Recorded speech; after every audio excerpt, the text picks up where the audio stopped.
Hi guys, welcome to our channel. This is FF7. இன்னைக்கு நம்ம பார்க்குறது withdrawal plans in LIC. LICல இருக்கக்கூடிய பிளான்ஸில் withdraw plan பற்றி நம்ம பார்த்துக்கலாம். எதுக்காக இந்த பிளான்ஸ் அப்படின்னு பார்த்தீங்கன்னா, இப்போ காலத்தினாலேயோ இல்லை மார்க்கெட்டோட ஷேர் மார்க்கெட்னாலேயே ஏதோ பாதிப்பு ஏற்பட்டுச்சு அப்படின்னா நம்ம இந்த பிளான்ஸை கேன்சல் பண்ணிக்கலாம், எப்போனாலும் வித்ட்ரா பண்ணிக்கலாம்.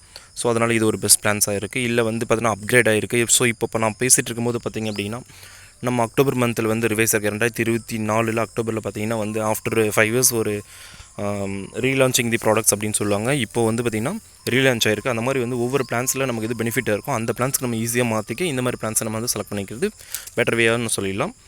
நான் உங்கள் கணேஷ் ராஜியா, financial advisor. So withdraw plans தடுக்கப்பட்ட திட்டங்கள்.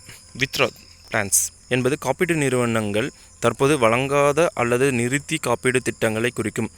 இது வாழ்க்கை காப்பீடு, சுகாதார காப்பீடு மற்றும் பென்ஷன் திட்டங்களை போன்ற பலவித காப்பீடு வகைகளில் பொருத்தலாம். இதன் முக்கிய அம்சங்கள் மற்றும் காரணங்கள் இங்கு உள்ளன.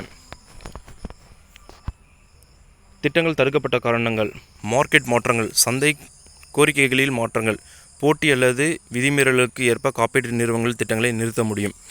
செயல்திறன் சிக்கல்கள்: ஒரு திட்டம் தொடர்ந்து மிகவும் குறைந்த செயல்திறன் அல்லது காப்பீட்டு நிறுவனத்திற்கு அதிக நஷ்டங்களை ஏற்படுத்தினால் அதை நிறுத்தலாம்.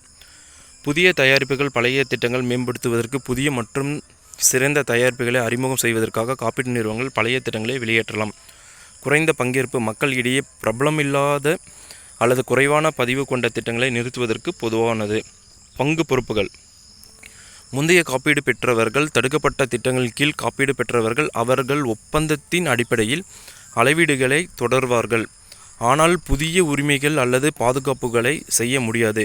புதிய திட்டங்களுக்கு மாற்றங்கள்: காப்பீட்டு நிறுவனங்கள் பொதுவாக காப்பீடு பெற்றவர்கள் புதிய மேம்பட்ட திட்டங்களுக்கு மாற்ற தூண்டும். விதிமீறல் மேலாண்மை: பல நாடுகள் காப்பீட்டு நிறுவனங்கள் தடுக்கப்பட்ட திட்டங்கள் மற்றும் காப்பீடு பெற்றவர்களின் உரிமைகள் குறித்து நன்கு தகவல் வழங்க வேண்டும். முடிவுரைகள்: ஒரு திட்டம் தடுக்கப்பட்டால் உங்கள் காப்பீட்டு நிறுவனத்துடன் தொடர்பு கொண்டு உங்கள் விருப்பங்களை பரிசீலிக்க வேண்டும். அவர்கள் மாற்றங்கள் மற்றும் புதிய திட்டங்கள் எவை என்று வழிகாட்டலாம். மேலும் தகவலுக்கு நீங்கள் உங்கள் காப்பீட்டு நிறுவனங்களின் வலைத்தளங்கள் பார்வையிடலாம். நன்றி, வணக்கம், வாழ்க வளமுடன், வாழ்க வையகம்.